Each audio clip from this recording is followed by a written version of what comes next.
So, the Penguins are now halfway through the 2015-2016 season and sit out of the playoff picture, something that is unprecedented and unfamiliar territory for Penguins fans the past few seasons. Now, we're only 1 point out, but everything in the East is very tight. The Devils are hot right now. They keep winning. Florida's won 12 in a row. Tampa won the other night. So now they're ahead of us. So, these games are crucial. The Penguins need to win every single game if they want to make playoffs. And even then, it might not be enough because there's a lot of ground to cover, a lot of ground to make up that was lost under Mike Johnston. So we might be able to keep our pick, which would be good. And, it's a good draft this year, so you never know what could happen. But obviously, players to the goal, because I don't even want to know what kind of changes would happen if this team did not make playoffs. It's far too talented not to make playoffs, and I'm afraid the team will take the wrong step and will do something drastic, and I don't want that. But they got off to a good start on Saturday night, beating the Montreal Canadiens in Montreal 3-1. Montreal still without Carey Price. He's going to miss another month. He won't be back till after the All-Star break, so February, which is a big loss for him. Do they need him badly? Content was actually very good that game, but the Habs cannot score, and I thought maybe they had a low PDO, but I have just checked the Montreal Canadiens PDO, and it's second in league, just over 100, just behind the Rangers. I think that's 100.13. So it's actually pretty high. So you'd think that it would regress. The shooting percentage is about 9%, which is actually above league average, which is 8. So it doesn't really make sense that they're losing all these games because they have a high shooting percentage. They have a high goaltending, which I thought was lower. So it's a mystery to me why they're losing. But anyways, nevertheless, they are. And the Penguins were lucky to beat them.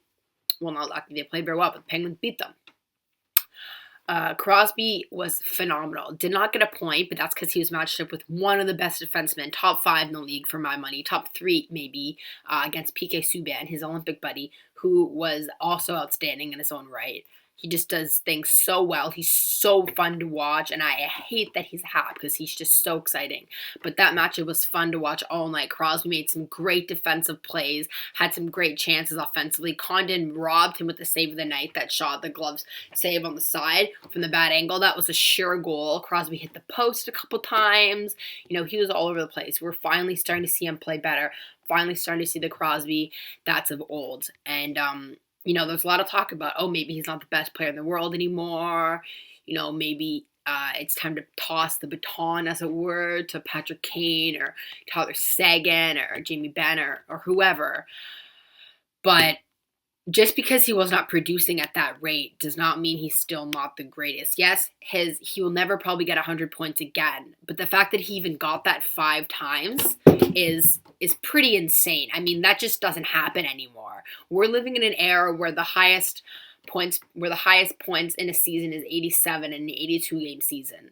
Crosby still had the highest points per game last season out of any player in the league. He still has 6th highest points per game of all time. He's still the greatest player in the world. It's the little things he does. It just makes him so good. Like back-checking against Paul Byron, who's really fast to come and get the puck. Stealing the puck and just making things happen on his own.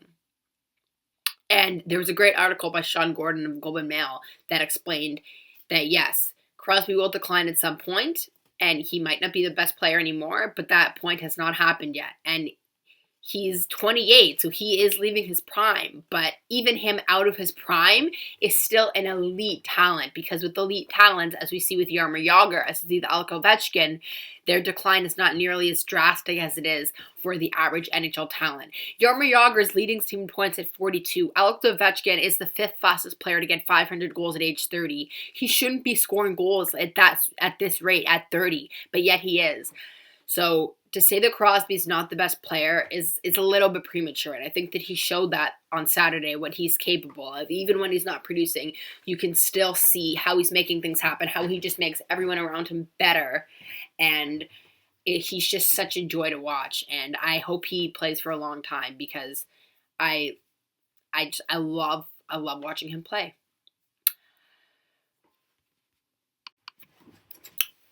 Fleury was also brilliant that game, stopping 17 saves in the third period alone, including that incredible glove save from a screenshot. Who PK Subban unleashed a rocket. I have no idea how Fleury saw it. Bam! Oh no, you didn't, PK. Snatched it out of midair. Eric Fair, great individual effort, puts it in, shorthanded. Penguins win 3-1.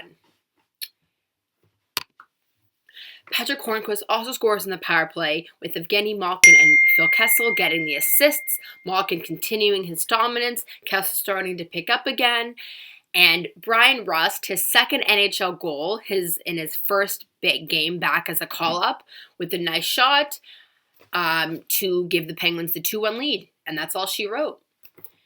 So, that's all for this one. Don't really have much to say about that, except that it was a great, entertaining game, and I look forward to seeing more entertaining games. Let's hope that the second half bodes much better for the Penguins than the first half, because the first half was not so good, and typically when teams are out of the playoffs at the halfway mark, they don't really get in, and it doesn't look like, but, I mean, the Metropolitan Division is not that great aside from Washington. Teams are really struggling to put up points.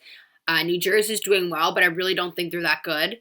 Tampa's coming out hot in Atlantic, so they might get in. And Montreal's fading, so look for some openings there.